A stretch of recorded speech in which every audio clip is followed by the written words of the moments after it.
Good morning. I'll call our July meeting of Central Oklahoma Transportation and Parking Authority to order. Do we have any citizens to be heard? I don't see any. I would have a motion to approve our minutes of the June 6th meeting. So moved. All in favor?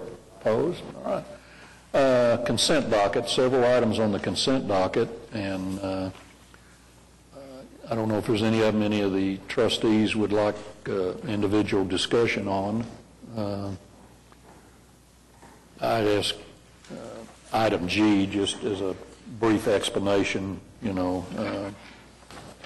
of that if we could.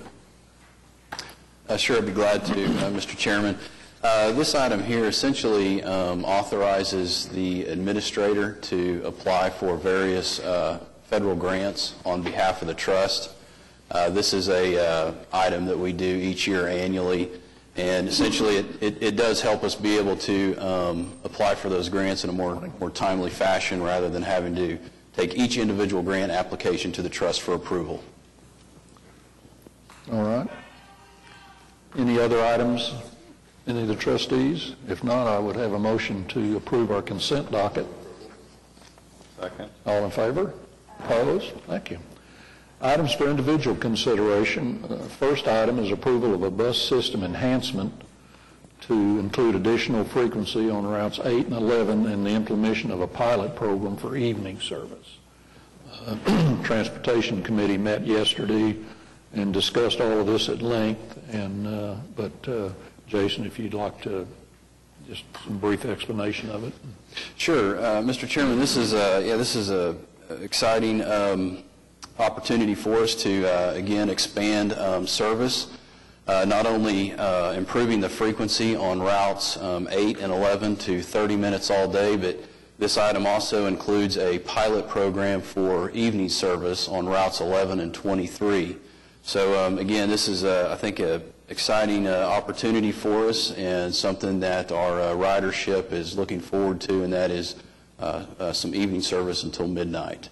We're looking at, on the evening service in particular, we're looking at integrating that a bit with our MetroLink service, and basically trying to, or we will design the routes so that we have connections on both the west end of town between routes 23 and 11, and on the east side of town at the transit center with routes 23 and 11. And of course, most of these enhancements came about because City Council found additional funding, and thanks to our financial people, they found it. But I think we want to certainly thank the council for realizing, which they have for a great length of time, I know, the importance of public transit, and that they were willing to put this much money into improving the service. So. All right. Any questions? If not, a motion to approve item A. Second. All in favor? Opposed? Thank you. Item B is consideration of approval of a pilot program to offer discounted 30-day unlimited passes to Oklahoma City Community College students. Yes, Mr. Chairman. This item here was discussed in our Finance Committee meeting yesterday, but essentially this is a partnership opportunity with OCCC that will hopefully allow us to be able to attract more of their students as riders and users of public transportation. We are partnering with the college in a way that they will be able to sell our monthly bus passes at their facilities, and in turn we're offering a 30% discount for their students to encourage participation with public transportation. And we think this is a really good fit for both us and the college. We currently have 2 routes that are serving OCCC, routes 12 and 13. And so we're looking forward to the ridership that we're going to gain from this program. Again, it's a pilot program. We're looking at basically a year-long program, and we'll evaluate it at the end of that period and make adjustments if necessary. The only way to monitor it is how many passes we sell, or can we tell from the passes who's riding it and how often and from where? Or? I think in terms of evaluating the success, I mean, one is primarily, yes, how many passes are we selling through, the college itself, but then also we'll rely on the college, working with them to get feedback from them and how the students are perceiving the program. So I think that'll be a big part of it too. All right. Motion to approve item B. So moved. All in favor? Opposed? Thank you. Item C is consideration of approval of a hall pass program and hall pass fee schedule. So just a brief explanation of that, Jason, if you would. Sure. This is a continuation of a pilot program that we started working with, it's actually a partnership between the city, COTPA, and the Oklahoma City Public School District. And we launched a pilot program at Emerson High School at the very end of the school year, and essentially that program allowed students to use our buses, our public transportation options to be able to get to school, but also be able to use the bus service to get to work, after school activities, those types of functions at no cost to the students. And so again, it's a way to partner with the school district in order to encourage ridership, particularly from younger adults, and encourage them to use public transportation. But again, as a partnership with Oklahoma City Public Schools, we're hoping that the service that we provide can help them kind of reduce the burden or the pressures on their own bus system. So we really see this as a partnership that we're looking at expanding. And so the item that you have before you not only continues the Emerson program that we started last year for a full year, but also essentially authorizes us to begin expanding the program to a couple of additional high schools in the coming year.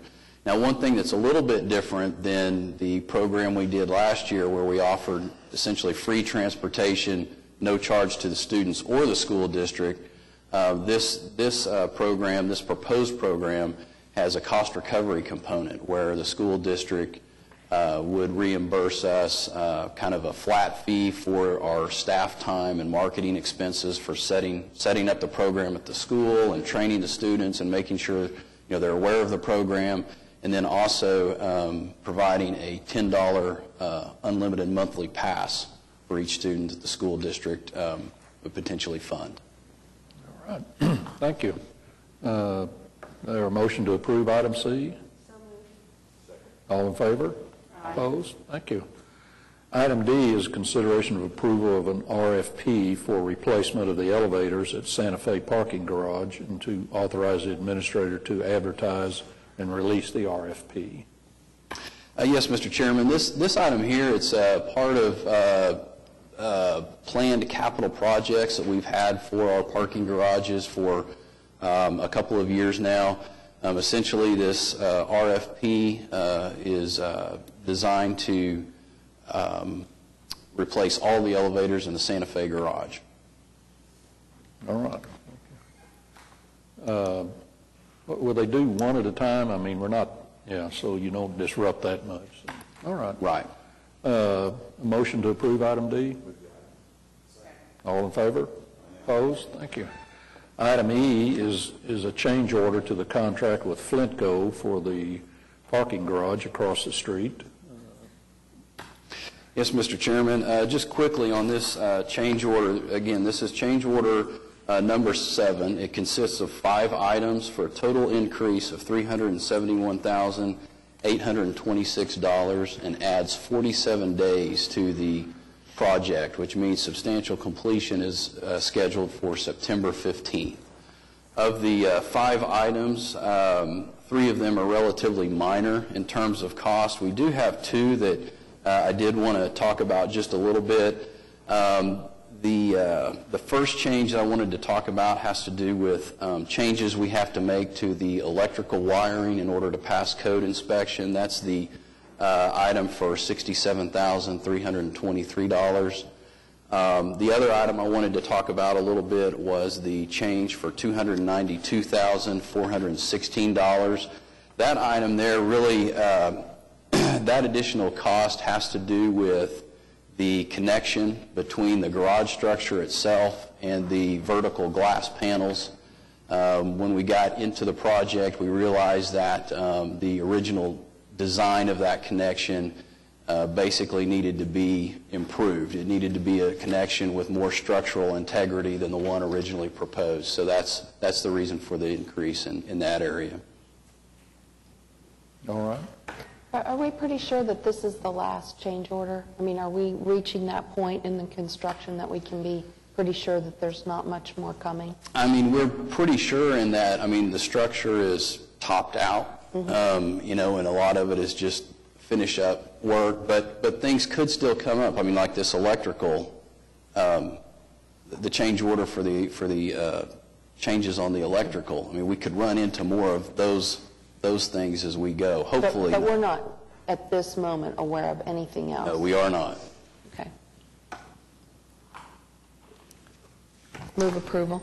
All right, thank you. Do I hear a second? Second. All in favor? Opposed? Thank you. Item F is approval of an easement agreement between COPTA and a Raymond A. Miller, principal of Oakdale Holdings, LLC. Yes, Mr. Chairman. As you had mentioned, this is an easement, and the easement is located in the Katy right-of-way that COPTA owns. It's on the far north side of that right-of-way near 63rd Street. And essentially this easement grants the developer, it's about a 15 by 15 foot square area where they will locate a sewer line in order to connect to a new warehouse development located in the vicinity of Britton Road. So staff reviewed, did not have any objections or see any issues with the easement. The easement does have a provision so that if the corridor is ever needed for transit purposes and the sewer line interferes, then you know, other arrangements will have to be made. Okay. Other arrangements will have to be made for the sewer line. Exactly. Yes. Thank you for clarifying. Yes. All right. Is there a motion to approve? Move approval. All in favor? Opposed? Thank you. Item G and H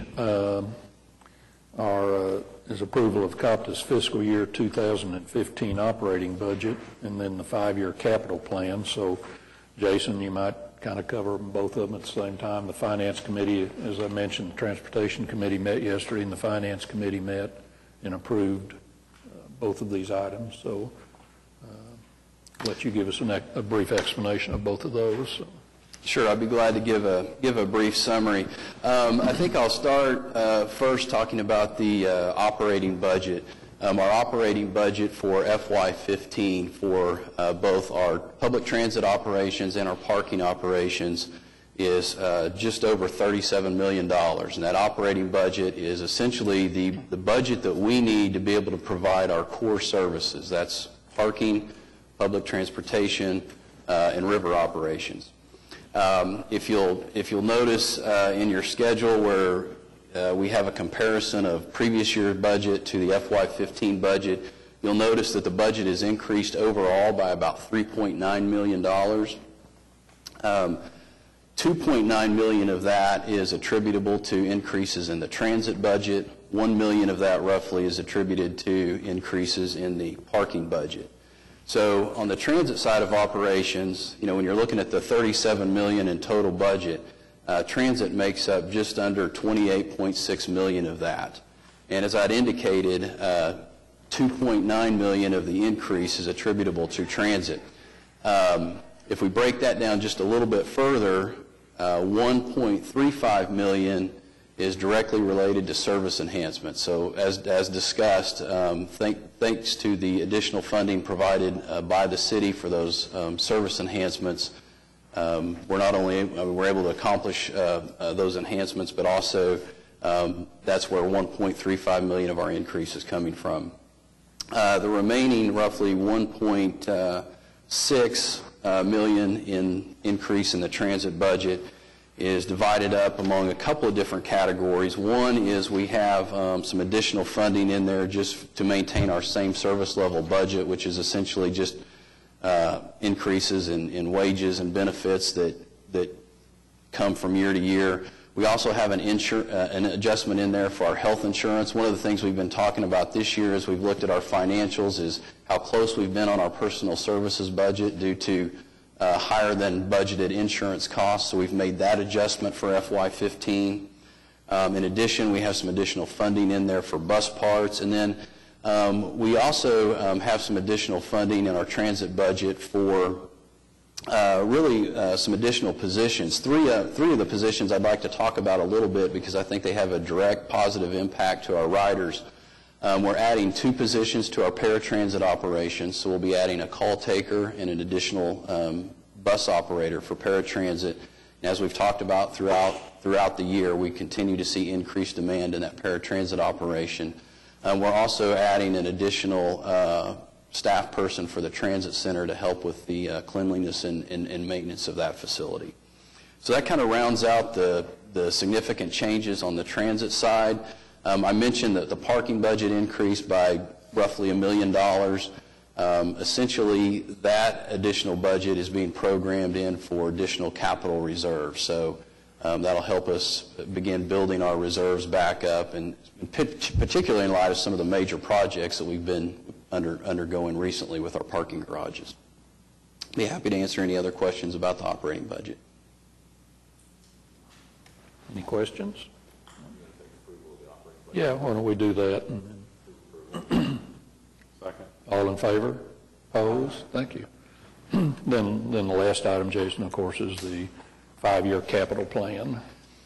Yes, sir, Mr. Chairman, and as you had indicated, we talked about this and reviewed it in Finance Committee, but just for the benefit of those that might be watching, I'll make a couple of quick comments. One is the capital plan is a 5-year capital plan, so we know that it's essentially a tool for us looking out over our capital needs over the next 5 years. We do know that as projects come up and funding sources are available, this plan will change, and it is something that we look at each and every year. This 5-year capital plan accounts for about $23 million worth of capital investment over the next 5 years.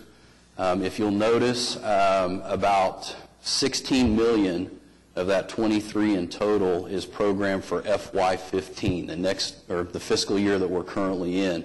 And the reason for that is we have 2 major projects that make up most of that $16 million. One is our bus replacement. We've talked about our bus replacement often, and basically where we're at with our fleet now, we have 18 buses that are past their useful life. In order for us to replace those buses and keep them on a replacement schedule, we need roughly about $7.2 million in FY15. We do have mechanisms in place through federal funds to replace about 9 of those buses. So you'll notice that we do have about $3.7 million worth of unfunded bus replacement in our capital plan.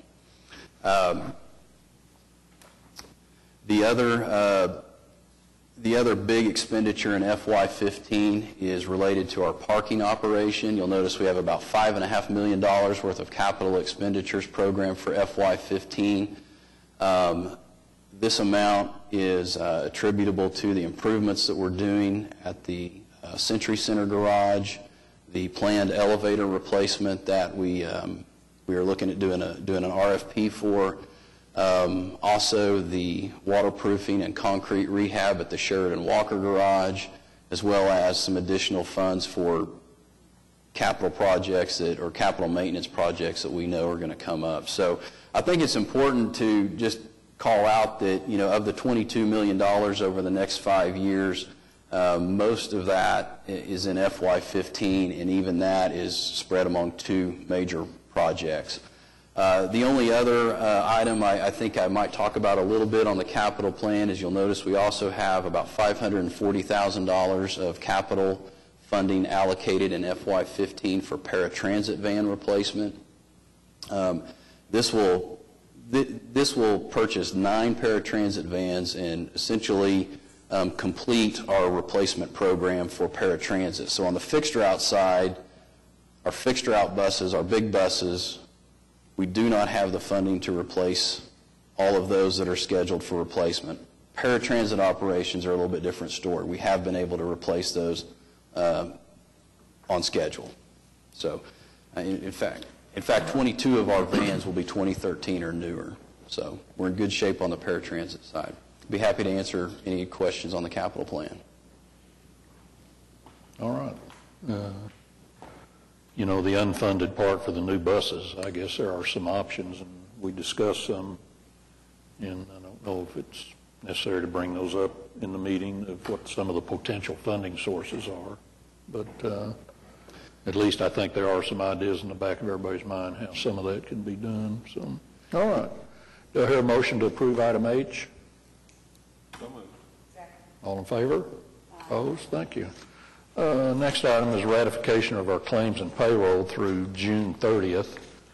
If there are no items on there any of the trustees have a question of, I would just have a motion to ratify. Move the item. Second. All in favor? Opposed? Thank you. Our financial reports. We've kind of covered the budget and our capital plan, but I guess as far as current, Jason, if there's any items on there you'd like to make mention of. Sure. I'd like to make a couple of comments, starting with the transportation financial report. I did want to point out that if you look at the operating revenues scheduled to be received from federal grants indicates a negative variance through May of 2014. Essentially, that just has to do with the timing of our grant draws, and this is something that we've seen, throughout the year. Just depending on the timing of when we receive that grant payment, our revenues could show a little bit up or a little bit under budget. Personal services, again, we've talked about this in the past, but just want to mention that we are looking at about 1.4% over budget on that personal services category in terms of our overall operating budget. We're fine. We're actually only at about 97% of the total planned budget through May. So, but again, I think the budget that we're looking at for FY 2015 that we just talked about, making that adjustment for health insurance will certainly help the personal services category moving forward. The other thing I wanted to call out just briefly is on the River financial report. You'll notice that the total operating expenditures, again, on the River are projected to be over budget. If you'll recall, in the last trust meeting, we approved a budget amendment. That budget amendment was essentially effective in June, once approved by the trust, and so these numbers do not reflect that budget amendment, and I just wanted to point that out. That's all I have for financial reports. All right. Any questions by any of the trustees? Then I would have a motion to approve our financial reports. All in favor? Opposed? Thank you. Our program reports. Our first item is our transit system report. Jason, are you going to? Yes, Mr. Chairman. Okay. I'll be glad to share a few of the highlights from our transit system report. May of 2014 was a good month for us in terms of ridership. We, on our fixed route bus system, Monday through Friday service, we actually averaged about 10,400 passenger trips. That's about a 5.7% increase from a year ago last May. So again, we felt like we had really good ridership in May. And the other thing I think it's interesting to note is that was the first full month of ridership data that we've been able to collect since implementing the route changes. If you recall, they went into effect at the very end of April. So, I mean, it's very preliminary. It's just 1 month, but we're certainly pleased with how the ridership has started with the new route changes. Our Saturday service was also strong in May on the fixed route system. We averaged just under 4,900 passenger trips on our Saturday service. That's about 80 more trips per day than a year ago in May. And then if we look at our fixed route service cumulatively in terms of total passenger trips provided through May, we're just under 2.6 million. That's about 7,000 more trips than where we were a year ago at this time. And, I think that's that's positive in that our ridership is above and beyond where it was last year. But when you think back to where we were in January and February with all of the cold weather and bad weather days we had, we were actually trailing the previous year's ridership this winter. So I think that's a really good thing for us to kind of catch up and then kind of be turning the corner on gaining some additional ridership. Our cumulative ridership for all services, this includes our paratransit, the special services that we provide, is about 2.9 million through May of 2014. And then if we look at our paratransit service, we're at 41,225 trips cumulatively through May of this year. Again, we've been talking about demand on our paratransit operations. That represents about 5% more trips than where we were, again, at this point last year. So I think the additional positions that we're adding, both on the call taker side and an additional operator, are certainly going to help us keep up with that demand. The downtown Discovery was a little bit of a mixed bag in May. Overall, ridership was up. If you look at all days, we averaged 212 passengers compared to 206 the year before.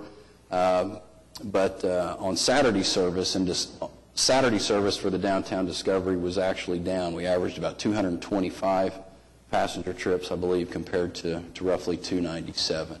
But we've kind of seen that fluctuation in the downtown Discovery, particularly on the weekends. I think a lot of it has to do with the different events that are going on and so forth. Moving on to road calls and accidents, our miles between road calls was right at 13,000 for May, which is essentially the same level of where we were a year ago. And then preventable accidents, we had 1 preventable accident and 2 non-preventable accidents for the month of May. Jason, I have a question about the table that shows the services. Mm-hmm. On the Oklahoma Medical Center, that bottom line there, it says estimated numbers. And I can't help but notice that on almost all the other route numbers, the actuals, that we have increases. How is that number estimated? And is there a reason that we would anticipate that the medical center numbers were dropping compared to the rest of the system? Yeah, the way that those numbers are gathered is they come from OU. We provide those buses, the purchase of those buses through our formula grant. We provide all the maintenance on those buses, but we don't actually operate them. So, we don't have access to any of their fare box data. They're not integrated with our computer system, so we rely on OU basically to provide us that ridership data. Are we using those numbers as a part of our revenue hours, the calculation of passengers per revenue hour? No, I do not believe okay. Those, no. Okay. We count them as cumulative because we report that for our federal reporting, okay. But not in terms of our own system. Our performance right. Revenue. Okay, thank you. All right. Are you going to do anything on the long-range plan, or okay, we're good. All right. Yeah, just a few comments about the long-range planning side, and actually this is a kind of a good month just to mention a little bit about grants and their relation to the long-range plan. That item G that talked about, the board approving different types of grant applications. We have 2 types, one that's sort of automatic, those formula grants, and then you have those ones that we compete for. And, most years, whether it's a planning grant or whatever, maybe we apply for 1 competitive grant a year. Now we're on actually the 3rd and 4th because there have been just a lot of grant opportunities out there. And so those are really important because, part of planning type activities is really not just processes or producing a product like a plan, but doing a certain amount of prospecting. Prospecting like for grant funds and sometimes just prospecting for partners. To get grants, you really have to have good partners, people that will at least come to meetings, write letters of support. And in one of the grants we're going to apply for this summer, the Ladders of Opportunity grant, the partnership is very emphasized by the federal government. So kind of a long story short is, even though COTPA's made a pretty bold move in terms of trying to expand services, you got to have enough buses to cover all that service and the people. And the federal government has announced something called Ladders of Opportunity Grant. And even though its main focus is to let transit agencies compete for money to buy buses and buy capital stuff, they're not just asking how old is your fleet and how bad do you need them. They're asking how are you accomplishing 5 different national priority objectives that FTA has. Things like partnerships, things like transportation choice, and a lot of things that are sort of more on the social or job development side. So what they're really asking is, we want you to partner with workforce development and training entities as part of getting this grant. You show us how much you've reached out to them, how much you plan to continue. Well, we do a lot of that now, but we're actually kind of boosting that up even more. They just announced this grant opportunity last month, and it's due about the end of this month. But, the proposal is to apply for enough funding to buy maybe 4, maybe 5 buses to be able to maybe augment the capital needs of Spokies, and then some type of, hopefully kind of innovative small amount that's kind of a workforce development and training component that's related to the bus purchase. And, time will tell. There's really only $100 million available nationwide, but, you got to compete and try for that. The other grant application that we have that's active right now is more about our route side or wayside amenities. We're applying again for some funds to try to upgrade some of the existing bus shelters that have been out there for 20, 30 years, not to change the location of the shelters, just to make sure that there is proper paved access to them. We'll compete for that. We'll just kind of see how that goes. So those are just a couple of things to think about, and like on the one for bus shelters, City County Health has actually already pledged the match to basically fund half the cost of a shelter basically on westbound 23rd by the City County Health Department. A pretty active location, and anytime we can get a partner like that, that's great. But other than that, June was a good month in that we did get through ACOG, our TIP amendment. That's a key step to actually letting us apply for those automatic type funds. And we also had a good quarterly coordination meeting with the other transit agencies like we do. In terms of meetings that are coming up related to this Ladders of Opportunity grant, we're actually going to have a meeting on Tuesday with agency types from various workforce development, veterans, disability, and other groups to help them understand basically a lot of our needs, what we propose to do with the grant, and to kind of get their comments, and quite frankly, to also try to recruit letters of support. And one of those types of partners would be ACOG.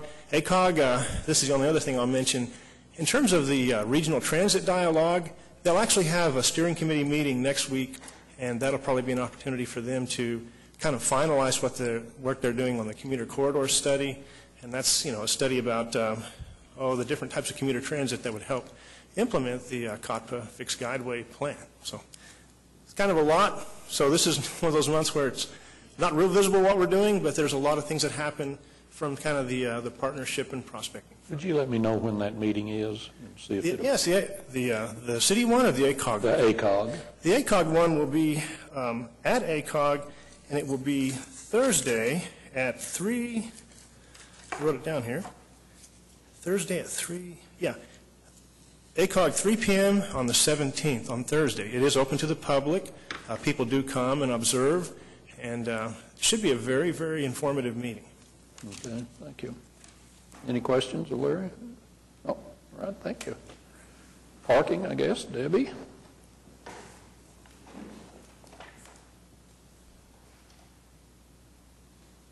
supposed to have a screen come down, so we'll go on. If you look in your packet on your parking report, occupancy still remains about the same, which actually, if you look at compared to last year, we only have a 2% change, which is kind of surprising when we have a garage closed as well. So not much is happening there. Events are now slowing down, so it gives us an opportunity to work on some housekeeping items in the garages.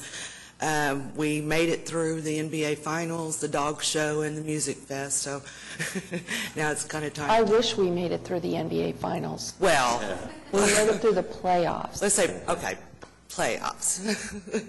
And so, we're ready to, take a little break on the event side and start gearing up for next season. So I wanted to share some updates on our garages. Yesterday, we had the initial walkthrough punch list at Santa Fe. We do have a few items still left to do, but I was so excited I had to show you some pictures. So if you remember, this is what we started out with. One of our goals was to brighten up the storefronts, just to make it look newer, so that, people could see that there was actual retail space there. Another thing, we had the courtyard, which we call that the, I don't know what that was, but like hedge stones or something, I don't know. And so, it's kind of ugly. And then this, if you remember, we had the old siding and the dark tunnel going back into that. Today, or as of yesterday, this is what we have. As you'll see, the benches, those still need to be painted. And there's some other little minor cosmetic things that will be finished this week. So we should have all of it done. There's another view of looking north towards Skirvin. Now you see a panel out in the blue. That's because they're still adjusting the lights. Those have lights in them, so we want to make sure we get the full effect of the lighting in the square, the blue squares. That is the looking north from Main Street into the new courtyard. We replaced the elevator lobby there on the south side. This is looking that dark tunnel that is now bright and nice and new and clean and crisp, and and then this is one of the courtyard. The area there on I forget what they call it, trellis type of thing. Those will also have LED lights, and at night that will shine down. It'll be really pretty. Again, courtyard. This is an example of the new storefronts. We also put replaced mini blinds in UCO and Viola space, and they look really nice because they match up with the stainless steel. And then again, this is looking south from the courtyard onto Main Street. And then this is the E.K. Gaylord side. You can see yesterday they were doing some finished touch-ups. But this will also have the lighting, which will direct people into the entrance off of Gaylord. Okay, now we'll talk about the Arts District garage. As Jason mentioned earlier, we topped out, probably last month actually. So now basically they're working on, the insides, the wiring, electrical, all the rough ends, rough outs, and masonry. This is a picture of the glass fins. They're being fabricated right now. And what I found interesting, I don't know if y'all can see it on your monitors, but if you look at the floor underneath the green, see the reflection? That's the same effect we'll have at night and during the day. At night, especially with the lights in the garage, so we'll have that. This kind of shows you the size and why we needed to beef up the connections. And then they're also installing, or have installed, the curtain walls for the stairwells, and as you can see on the east side, they've already started installing the glass. If you see the space in between the clear glass, that will be also the colored glass that will correspond with the floors. And then the picture on the right is the west end on the 100 side. This is a picture of the inside third floor, and just I wanted to show you the painting of the ceiling and the effect that you get off of that. See how bright, and that was one of the, I think it was one of our ad alternates, and we did decide to go with it just for safety reasons and just the appearance sake. So that kind of shows you. Right now the painters are on 6th floor moving up, so all the floors will get the white ceiling. And it's a reflective paint as well. So. And then this is part of the storeroom and parking office. different things like that, and it shows that they're doing the rough-in on all of that. And that's on the right side, just next to the pedestrian walkway. The Century Center garage, things are moving really well on that as well. If you've been by there, you won't recognize it. All the exterior panels have been removed. They're installing the curtain walls now, and from what I understand, they should be installing the skin very soon. So we'll start seeing that coming up. In the garage part of it, we are moving, we're on schedule. They have, let me show you this. This is the support beams that were installed on -2 to hold up the deck, well, actually to hold up the walls for when they remove the deck on -1. The deck has been probably about 90% removed, and they've got the steel in, and they had scheduled the first concrete pour today. So they're following up on that, so that should be finished pretty soon. On floors 3 and 4, they've been removing all the waterproofing and repairing the expansion joints and drains and clearing out drains, and so soon they'll be putting in the new waterproofing on that as well. Part of our schedule was to at least have the 3rd floor waterproof, so then that allows the other contractors to get in and start working on the Opubco space. So they have dry areas. I think that was all the pictures I had. Any questions? I guess with that, I'll leave it for questions.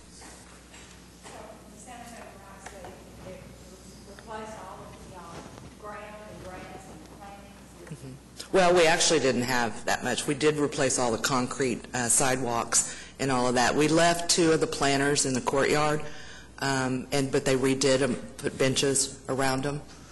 So that's the only plant materials we have.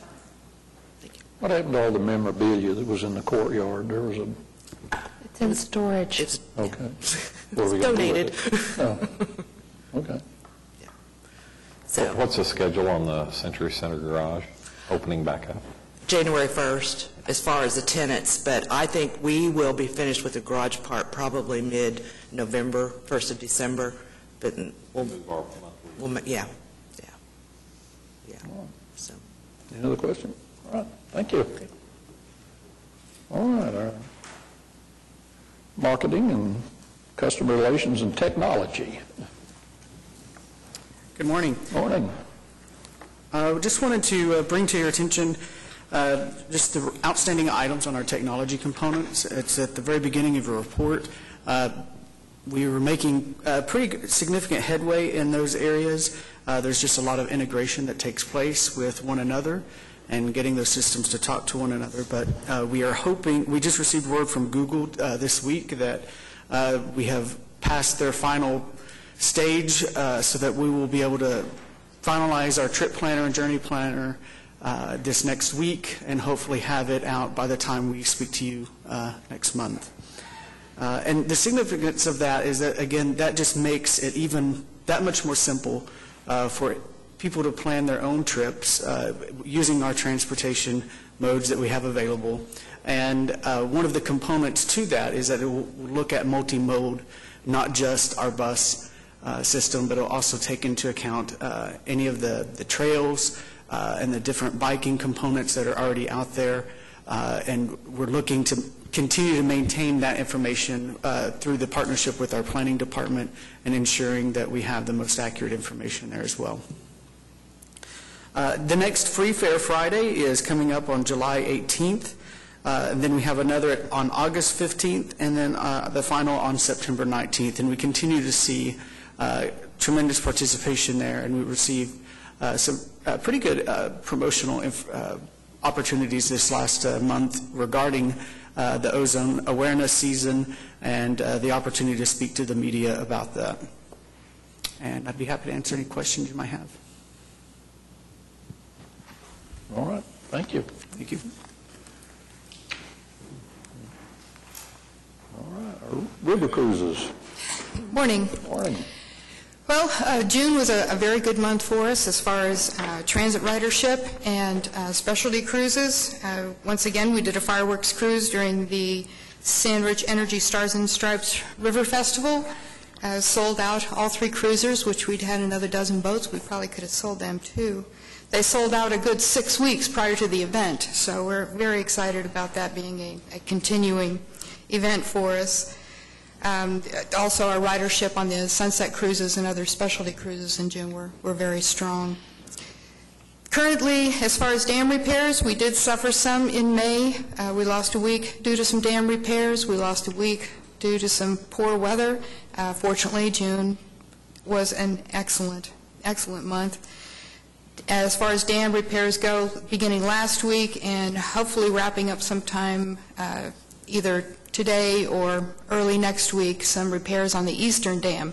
Those repairs, however, have not interrupted service. We've been very cautious and monitoring river levels very closely, but thus far it's gone very well. We're very, very pleased with the work that Public Works has done to alleviate the need for cancellations. We're bringing back Edgar Cruise this year for a Cruising with Edgar cruise. That's already beginning to sell. And our new relationship with ACM at UCO has brought us some new specialty cruise opportunities, and those are also doing very well. And with that, I'll be happy to answer any questions. Have we been able to tell what impact finally getting the Brookdown Canal and have that hook up finally? Any idea on what we're getting there? Or? It's a little early to tell. We had a temporary permit back in December for some charters that we had booked there. We had another temporary permit for the middle of May to the middle of June, and really couldn't start promoting until we had the final permit. So that's just been since June 24th, I believe. So hopefully we'll see some impact. We have picked up riders there. We've not yet sold any water taxi wristbands, but we need to start promoting those in our safety speeches and whatnot to try and get that moving again. One of the issues we've had with the new landing is having been sitting there for so long without any activity, there was quite a bit of debris. We had a near miss on our fireworks cruise when one of the river cruisers going in there through scheduled service picked up, it was about a 10 or 12 foot long railroad tie in one of the props, which took a little over an hour for our maintenance technician to remove from the prop, and we were able to run the fireworks cruises. But, you know, maybe we caught the last of the big debris out of there, I'm not sure. But a lot of things tend to blow in there when there's a south wind. The Public Works Department does what they can to keep that clean. Again, it's right there at Bricktown, right at the edge of Bricktown. So you see somebody walking through Bricktown tossing some trash, it's going to be in there eventually. It's just an ongoing problem with having a river in a downtown region where 80% of the runoff comes right into our venue. But hopefully by July we'll be able to tell if there has been a positive impact. Is are the Bricktown canal boats promoting connecting to our river boats? They had been and probably will continue to now that we have this permanent agreement in place. We notice when they come by they always wave and they exchange greetings with our captains. So they had been promoting us very strongly when we first started off, but then of course we had the tie-up with the railroad going on. Now that that's been resolved, hopefully we can generate some more enthusiasm in that area. And I'd hope the big promotion would be with the hotel area on Meridian to promote all the convention and people there that they can now get into Bricktown. Yes, we've spoken to several of the hotel operators down there, and they're very excited and very enthused about what we have to offer. There's some extended stay hotels that are already there, and there are a few more, at least two more I know of that are coming in. And we've had discussions with them, and they're very enthused about what we're able to offer. One of the issues we have is in order to reduce costs, we had to reduce some of our service, and the Meridian run being having the least ridership, it's difficult to expand the schedule to allow someone from the Meridian region to go into Bricktown, and then for us to be able to get them back and have them have enough time. There's one run where that's possible. If they catch the first run at around noon, we can get them back by about 6. Unfortunately, to expand that service would just cost more money. So we're looking at some ways to tweak the schedule and ways to generate that ridership. Is it your plan that when our riverboats dock, they're having come from Meridian, that there is canal boats ready to pick them up and take them on into Bricktown to the other end of Bricktown? They make it. Is there that coordination, or is there an agreement to eventually coordinate to do that? We have the phone number for their ticket office, and of course, when we leave Meridian or when we leave Exchange, we can tell them exactly when we're going to be there. So, for example, we discuss with them on days when they're not operating for whatever reason, and we can call them, and they can have someone, we can say, you know, I've got 30 people ready to go into Bricktown, we'll be there at 1:25, and they've said that they would cooperate and agree with pulling in there and picking up those people. Good. Any other questions? All right, thank you. Do I hear a motion to receive all our program reports? All in favor? Opposed? Thank you. Okay, any items from any of the trustees? Barney? Jason was trained well by Rick. He's got to have a few more comments. Just one thing real quick. I wanted to make sure the trustees were aware. We had received a plaque of appreciation from APTA, the American Public Transit Association, for the risk management seminar that we held here in Oklahoma City in June. And anyway, it was very well received. We received also a letter of appreciation from APTA, and they had a lot of positive comments about the city itself. The venue that we had it in, it was the Hall of Mirrors over at the Civic Center. They had commented that was one of the nicest venues they'd had their seminar in, and so special thanks to the Parks Department, Jim Brown and his staff for letting us use that facility. Also wanted to recognize a few of our staff members. Michelle Crom, our safety and training officer, she's not here today. She's not feeling well, actually, but she was very instrumental in putting that together, and the chairperson of that committee only had good things to say about her and our staff. We also had some help from Leon Irving and Linda Robinson as well to help pull that off. So it was well attended. We had about 70 risk management professionals from transit agencies across the country. I think one or two, maybe even from Canada, come to Oklahoma City for that event. So just wanted to share that with the trust. Thank you. All right, I guess we're adjourned.